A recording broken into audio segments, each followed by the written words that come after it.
Bom dia e bem-vindos a mais um Mercados em Ação do Jornal Económico. No programa de hoje vamos começar por analisar a política monetária nos Estados Unidos e na zona euro e vamos olhar também para a inflação, minutos da Fed e perspectivas para as bolsas europeias versus as norte-americanas. Como sempre, vamos ter os números e os gráficos do Marco Silva.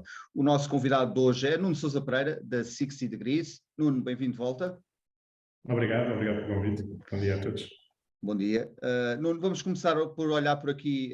Esta semana vão sair dados de inflação na zona euro. Para já, as estimativas apontam que a inflação core, aqui um indicador que o BCE olha sempre com muita atenção, que a inflação core da zona euro terá permanecido em recorde em fevereiro, nos 5,3%.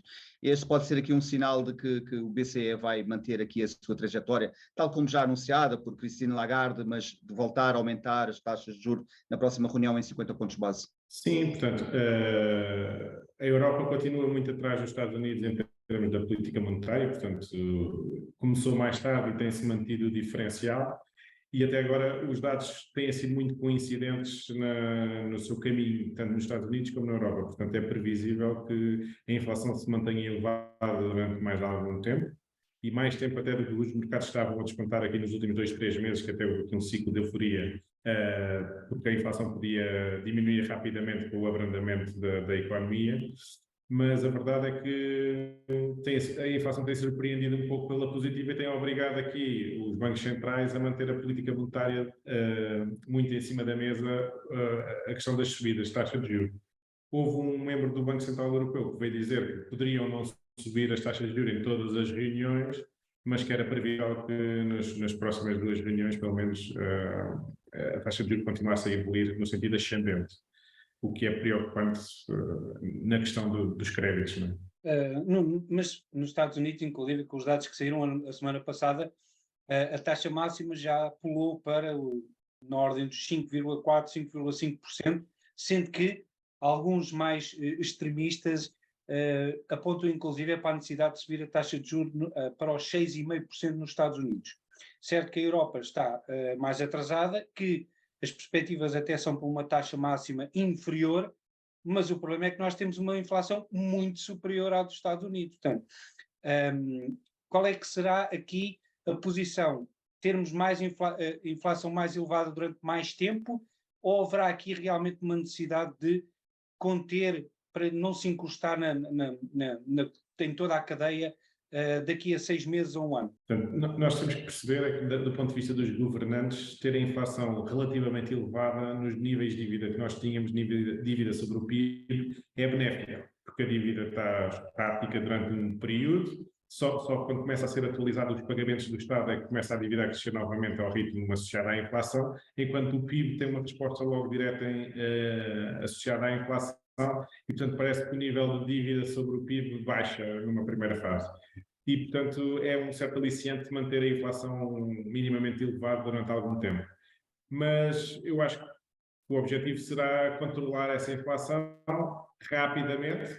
A Europa teve aqui um choque adverso que os Estados Unidos não teve, foi a questão de a guerra está à porta, tivemos que diversificar as nossas fontes de importação de energia e, portanto, a energia ficou cara durante um período considerável durante 2022.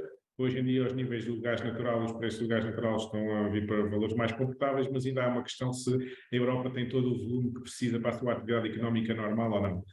À medida que essas fontes de energia, os importadores conseguem diversificar as fontes de importação de energia, esta questão sai de cima da mesa e a Europa consegue normalizar o abastecimento. A questão é essa, até que ponto é que o BCE, que já se revelou menos flexível e eventualmente menos eficaz no combate à inflação, terá as armas necessárias, até por aquilo que tu referiste, porque há aqui um interesse dos governantes, nomeadamente alguns dos países do Sul, que pode chocar contra a intenção do BCE em cortar com a inflação mais cedo, mas o certo é que, como referiste também, os produtos energéticos, nomeadamente o petróleo e o gás natural, já estão a valores abaixo do pré-guerra.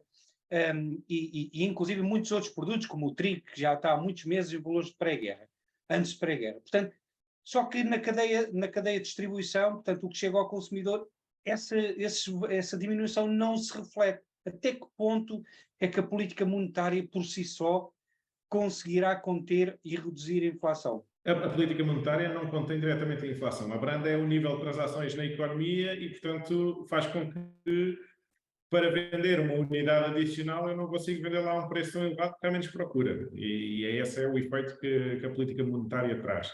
Agora, os mecanismos de transmissão da inflação passaram desses iniciais, como tu referiste, dos bens energéticos, especialmente esses, para outros que hoje em dia estão relacionados com as negociações dos aumentos salariais, especialmente ao nível coletivo. Portanto, há grandes agregados de trabalhadores de indústrias na Europa a fazer negociações salariais com aumentos previstos já para 2, 3 anos superiores aos 2%, que são o alvo do Banco Central Europeu, e portanto isso aí terá uma dinâmica de alimentação da inflação, porque as pessoas ficam com mais dinheiro no bolso ao fim do mês, não é? Portanto, conseguem consumir, manter o padrão de vida, apesar dos custos estarem mais elevados dos bens que eles consomem.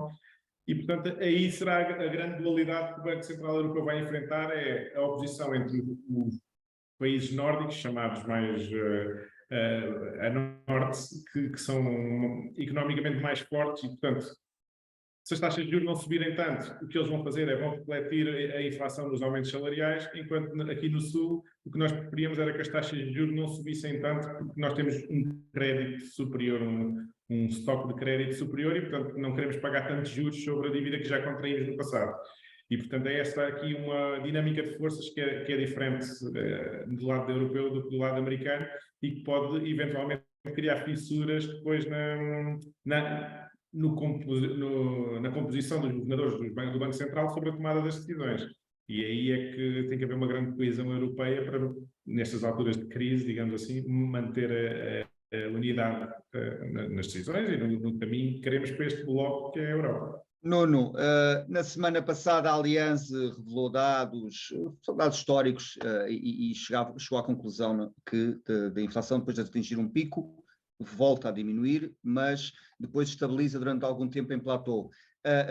E aqui a minha pergunta é, quando este fenómeno acontecer, em que a inflação vai continuar acima da meta e por algum tempo, tu acreditas que o BCE poderá aqui dar alguma indicação ao mercado de que se sente confortável com esta inflação, vamos dizer 3, 4% acima da meta, mas que se sente confortável durante um período de tempo com esse nível?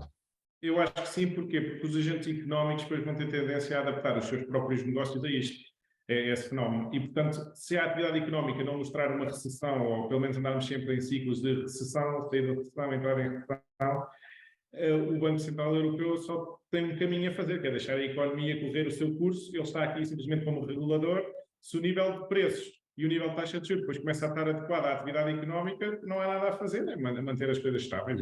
Portanto, não, acho que é uma situação que será o intermédio e se calhar aqui o ponto de equilíbrio até desejável entre o Norte e o Sul, como estávamos a falar. Não é?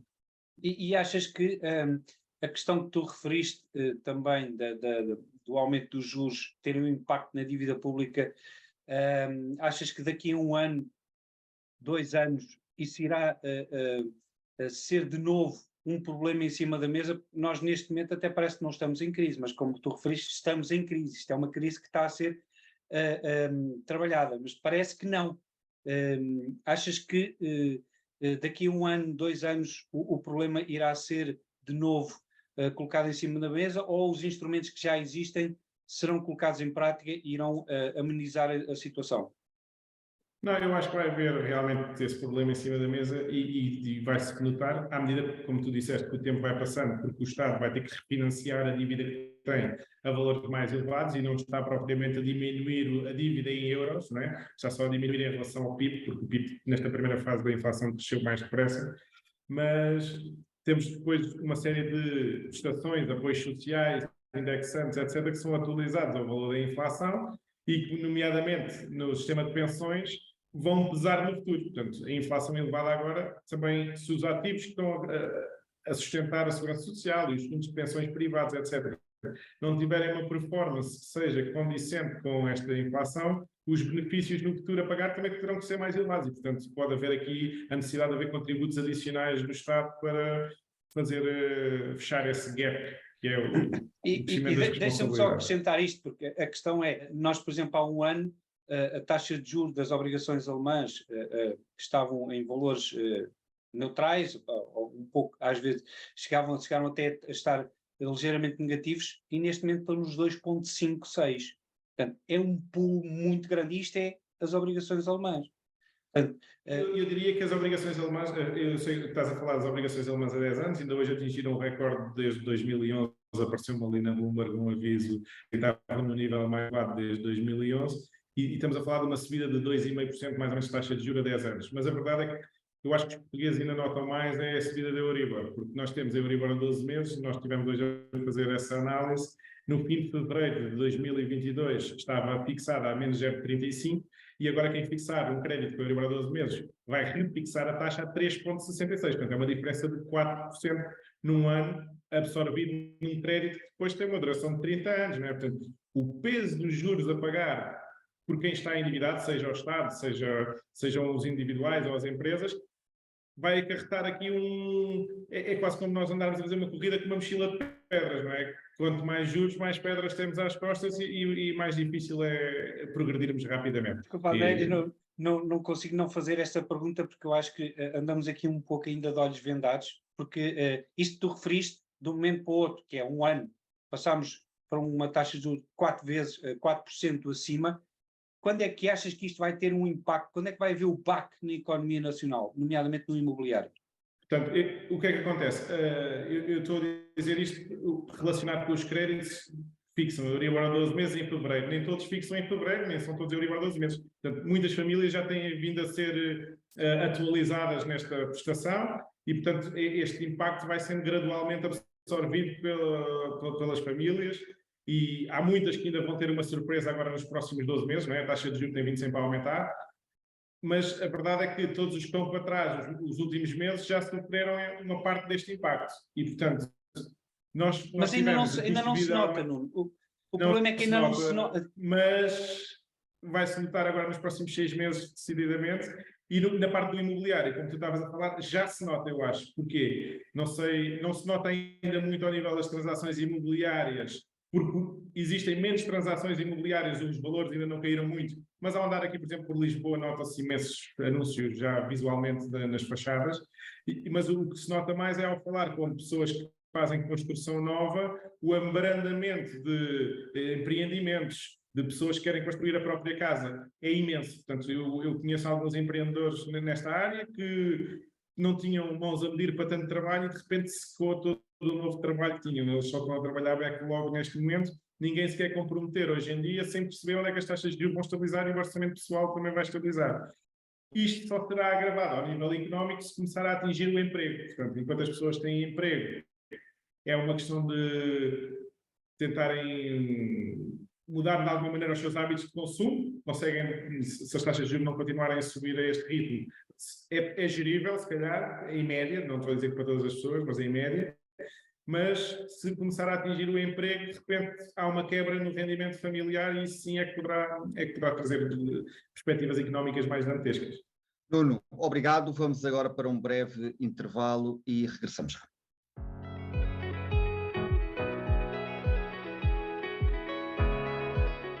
Bem-vindos de volta à segunda parte do Mercados em Ação.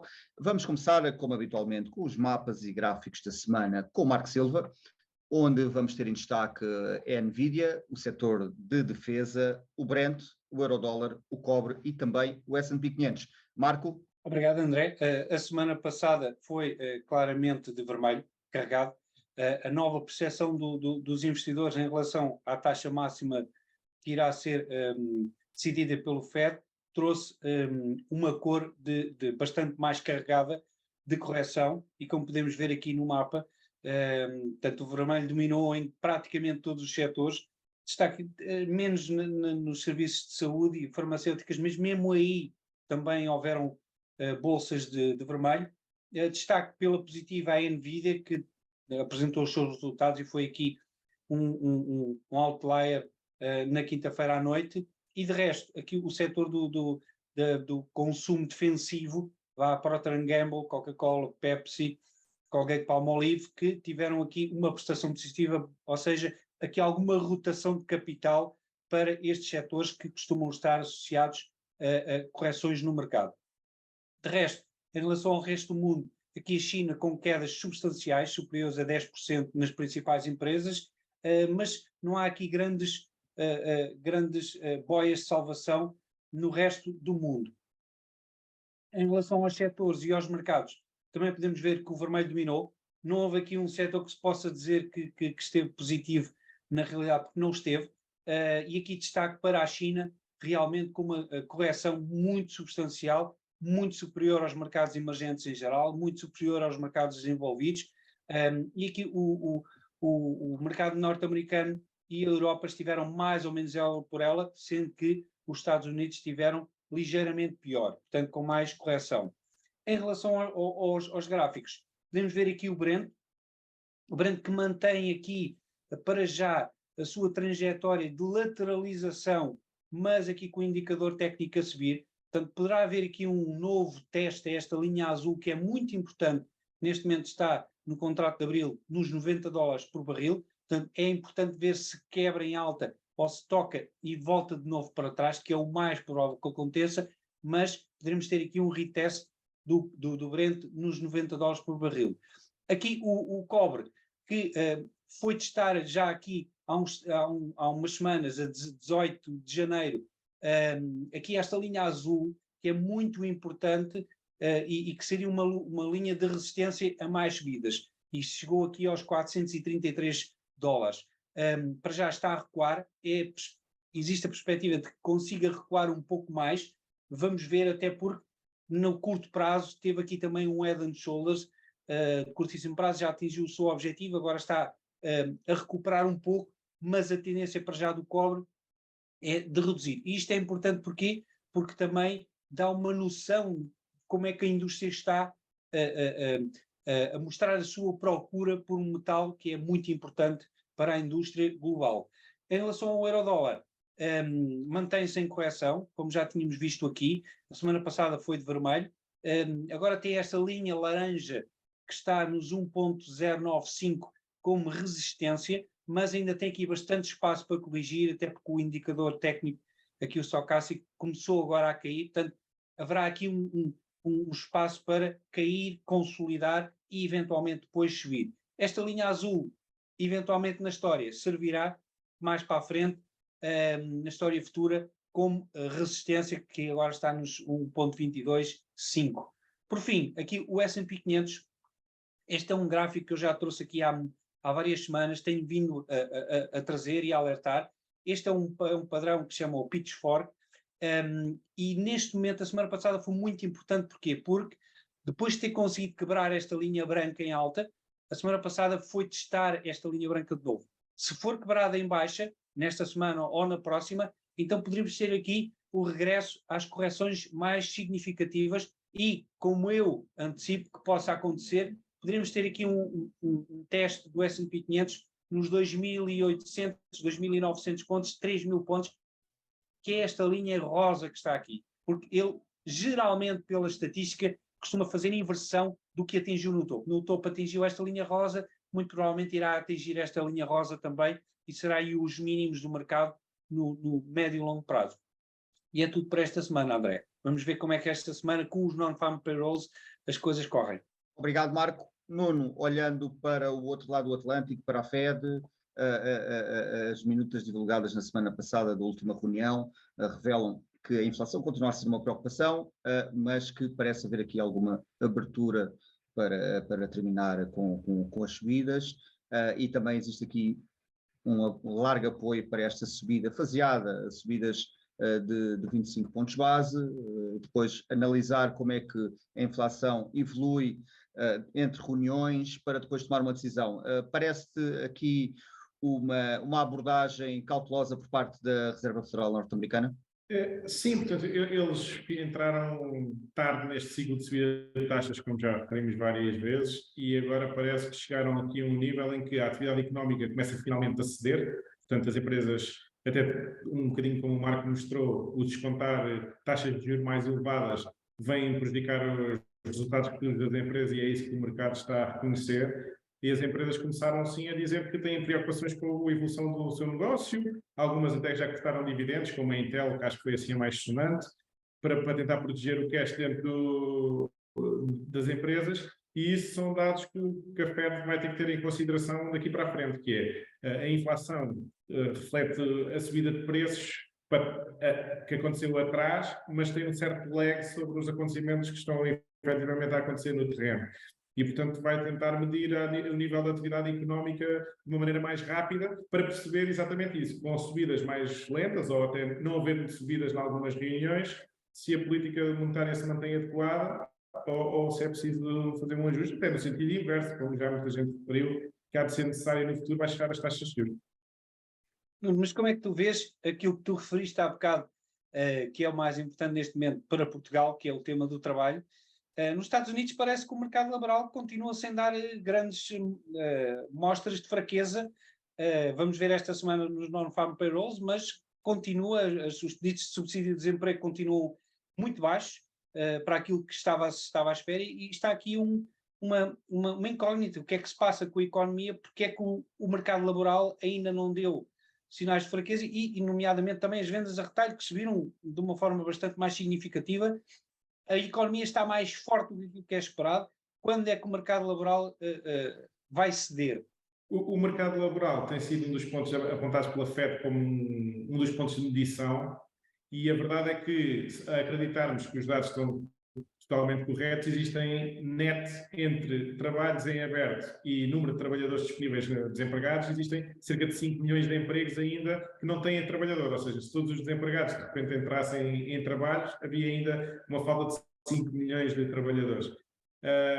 Isso pode não ser inteiramente verdade, porque há aqui alguns modelos matemáticos nestas estatísticas, mas a verdade é que parece que os Estados Unidos têm falta de trabalhadores, especialmente ao nível menos qualificado, digamos, trabalhos mais físicos e não trabalhos de secretária, de programadores, de IT, etc., que são nessa franja onde está a haver algum desemprego. Portanto, nós assistimos no primeiro trimestre de 2023, portanto, ainda não chegámos ao fim, e já existem mais desempregados na área da IT, ou mais job cuts, do que existiram na altura quando começou o Covid e não se tinha a percepção que as empresas da IT iam sobreviver tão bem. E, portanto, o que acontece é que as empresas têm estado a cortar o número de trabalhadores, mas são trabalhadores ainda administrativos, porque há muita falta de trabalhadores para atividades do dia-a-dia. Na Europa, a questão não é bem assim. As multinacionais americanas também já começaram a fazer alguns ajustes na sua força laboral europeia, mas vamos ver como é que as coisas vão reagir, porque especialmente as maiores indústrias que ainda não se pronunciaram, que são, por exemplo, a indústria automóvel, a indústria de construção, poderão ser as próximas a ser afetadas, porque esta subida das taxas de juros também mexe com o crédito para a compra de automóveis, o crédito para a compra de casas, como já referimos, e, portanto, será aqui nos próximos 6 a 12 meses que haverá a reflexão desse impacto. Nuno, olhando aqui para o mercado do petróleo, o Morgan Stanley divulgou aqui uma previsão recentemente, onde aponta que a procura vai crescer e muito, mais de 30% este ano, e também que vê o preço do barril mais baixo face à previsão anterior. Como o aumento da procura, neste caso, deve-se essencialmente à reabertura da China. Consideras que faz sentido? É aqui a China que vai fazer mexer os mercados de petróleo este ano? A China, para quem não sabe, tornou-se o maior parceiro comercial da Arábia Saudita nos últimos 12 meses e, portanto, está ativamente a comprar reservas de petróleo dos maiores produtores, seja da Rússia, porque o resto do mundo nem está a comprar da Rússia, portanto, a China e a Índia estão a beneficiar desse efeito, seja da Arábia Saudita, que inclusive trocam petróleo por yuans e não em dólares, portanto estão a tentar de alguma maneira dar a volta aqui ao mercado que é dominado pela moeda americana, e a China sim está a constituir reservas estratégicas, está a preparar-se para a eventualidade de poder um dia haver um conflito com o mundo ocidental e está a desenvolver parcerias, nomeadamente com as nações consideradas BRICS, não é? O Brasil, a Rússia, a Índia, a China e a África do Sul, e portanto o consumo que vem da China hoje em dia não é só da atividade económica, é também desta constituição de reservas estratégicas, e o mesmo está a passar, por exemplo, com a Índia.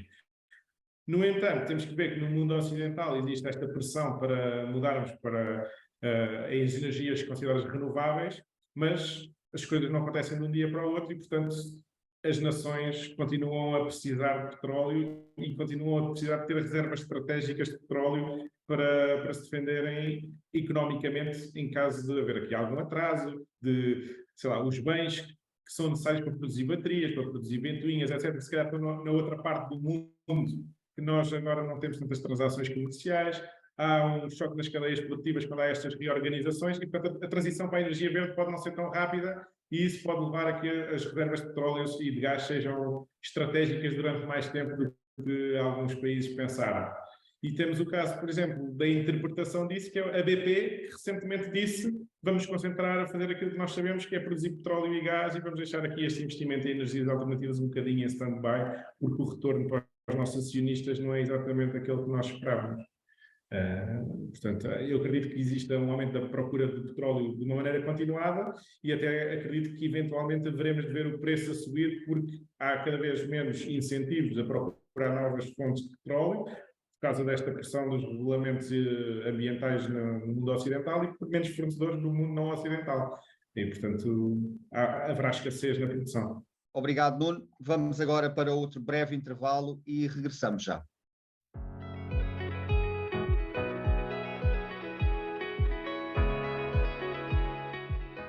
Bem-vindos de volta à terceira e última parte do Mercado de Ação.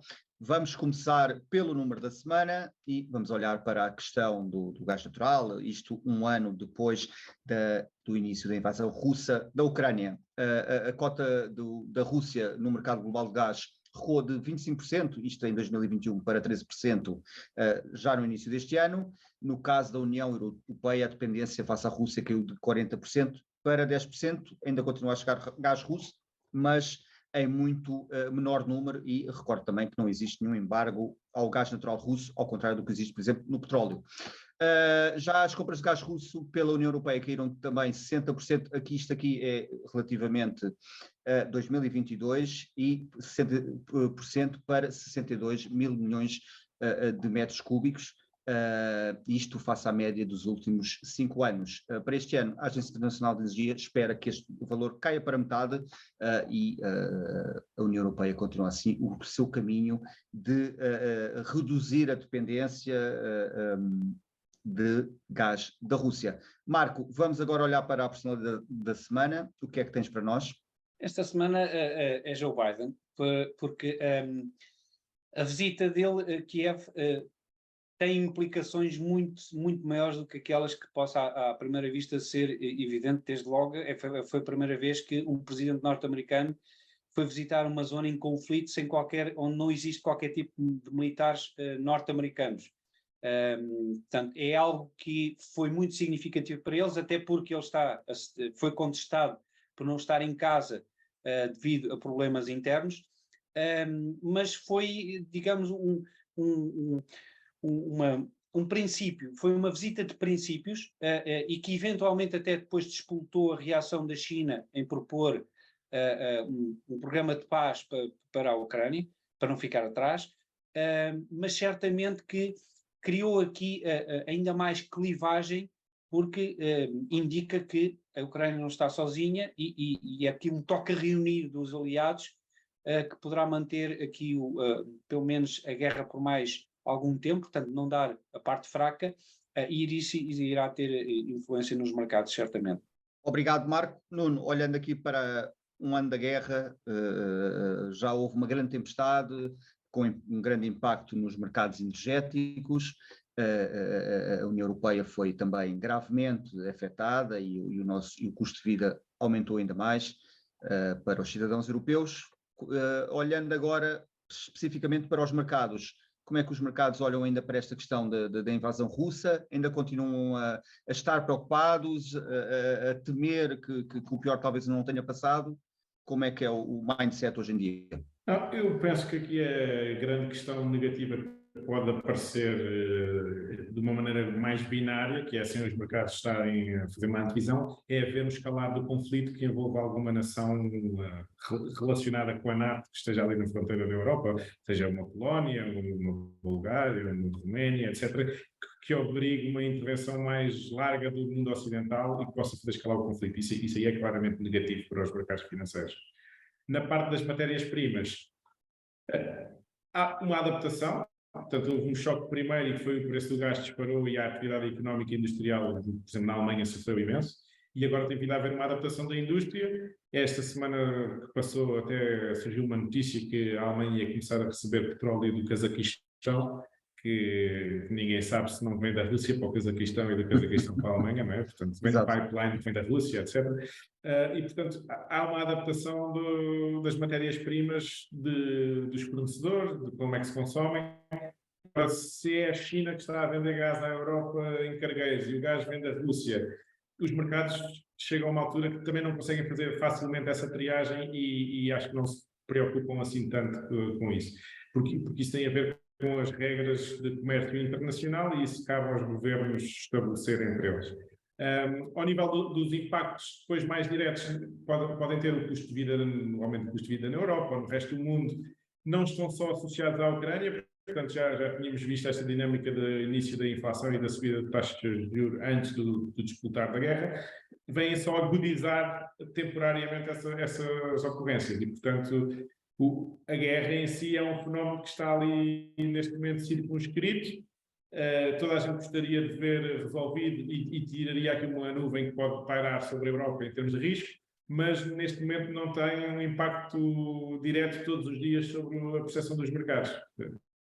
Nuno, será que isso ajuda a explicar a recente valorização dos índices europeus, FTSE, por exemplo, mas também do DAX, que estão bastante mais fortes, também não estiveram tão fortes como o S&P 500 e o Nasdaq, mas neste momento, nas últimas semanas, tiveram muito mais pressão compradora do que os congéneres norte-americanos. Como é que justificas aqui esta bipolaridade Europa-Estados Unidos com a Europa claramente mais interessante? Portanto, era uma realidade, como tu disseste, a performance das ações nos Estados Unidos foi muito superior e as empresas estavam a transacionar a níveis de múltiplos sobre os seus resultados muito acima do que os níveis europeus. Portanto, as empresas europeias estavam mais baratas face aos resultados produzidos do que as americanas. E, portanto, havendo aqui digamos, um impacto técnico na guerra neste momento, que é não há um vencedor claro e não se prevê que haja nas próximas semanas, nos próximos meses, ninguém sabe bem para que lado é que o conflito vai cair no final das contas. O nível de risco sobre a Europa é haver um acidente e não haver provavelmente uma entrada ativa na guerra. E, portanto, como eu disse, a economia vai se adaptando e a economia alemã também tem feito esse caminho. E, portanto, como as empresas estavam mais baratas, começam a atrair mais investidores que estão dispostos a suportar o risco durante 1 ano, 2 anos, etc., enquanto o conflito continuar e a matemática dos negócios se converter à nova realidade e fizer sentido, parece que os investidores já atingiram aqui o nível de risco que gostariam, de retorno sobre o risco que gostariam de ver nos mercados. E daí a performance da Europa estar mais forte do que nos Estados Unidos. Por outro lado, o facto do euro também ter recuperado aqui uma parte versus o dólar nos últimos meses, em fevereiro isso não foi tão verdade, mas desde outubro, mais ou menos, o euro tem tido uma performance boa versus o dólar, tem ajudado a atrair alguns capitais que estavam muito concentrados mais nos Estados Unidos e, portanto, penso que houve aqui um retorno de capitais à Europa e de interesse investidor, não só diretamente em ações, mas nos mercados obrigacionistas, as taxas de juros subiram, etc. E isso tudo ajuda a que a Europa seja novamente um destino de investimento neste momento. Nuno, Warren Buffett publicou a sua típica ou habitual carta anual recentemente. Nesta carta defende aqui a política de recompra de ações, mostra confiança na economia norte-americana e aconselha os investidores a focarem-se no longo prazo, desvalorizando assim o impacto da inflação elevada. São bons conselhos? Faz sentido? O Warren Buffett é sempre daqueles investidores dos mais experientes do mundo, não é? Já passou muitos ciclos de inflação alta, de inflação baixa, vários conflitos, etc. E realmente nós focarmos no longo prazo, conseguimos, os números são muito mais aderentes à realidade, porque podemos trabalhar com médias, não estamos tão dependentes da evolução num ano ou no outro ano. Mas a verdade é que o facto de nós conseguirmos adaptar o nosso portfólio de alguma maneira à realidade dos mercados ajuda-nos aqui, provavelmente, a evitar algumas perdas, e evitar perdas é muito importante para compor o património no longo prazo.